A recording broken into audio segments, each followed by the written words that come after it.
তারপর সে সিজদায় পড়ে গেল। এক গ্রামে থাকত এক গরিব কৃষক, নাম ছিল রফিক। পেটে ভাত নেই, অথচ অন্যের ক্ষুধা মেটাতে সে নিজের জমিতে দিন রাত কাজ করত। সে বলতো, আমার চাষ শুধু পেটের জন্য না, সওয়াবের জন্য। গ্রামের অনেকে হাসত আর বলতো, নিজেরই ভাত জোটে না আর মানুষকে খাওয়াবে। কিন্তু রফিক থামত না। সে দরিদ্রদের জন্য আলাদা একটা জমিতেই ফসল ফলাত। গ্রামের অনেকে হাসত আর বলতো, নিজেরই ভাত জোটে না আর মানুষকে খাওয়াবে। কিন্তু রফিক থামত না।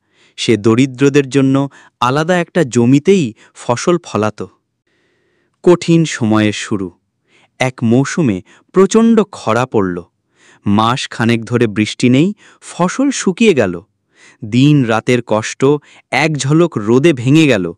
রফিক একদিন রাতে জমির পাশে বসে কাঁদতে কাঁদতে বলল, হে আল্লাহ, আমি এই ফসল তোমারকে খুশি করানোর জন্য করেছিলাম, গরিবের জন্য। এখন তুমি নিজেই জানো আমার কোনো শক্তি নেই, তুমিই চাইলে সব ফিরিয়ে দিতে পারো। তারপর সে সিজদায় পড়ে গেল। সেই রাতেই আকাশে মেঘ জমে উঠল।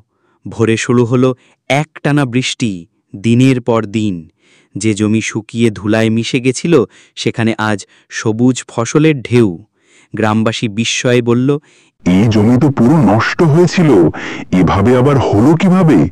রফিক শুধু হাসল, চোখের জল মুছে বলল, যার উপর ভরসা করেছিলাম তিনি কখনো ফিরিয়ে দেন না।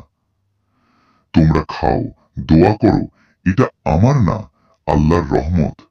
যে আল্লাহর উপর ভরসা করে তার জন্য আল্লাহই যথেষ্ট। সূরা তালাক, আয়াত ৩। আলোয় ভরা দিন, একটি বিশ্বাসের গল্প।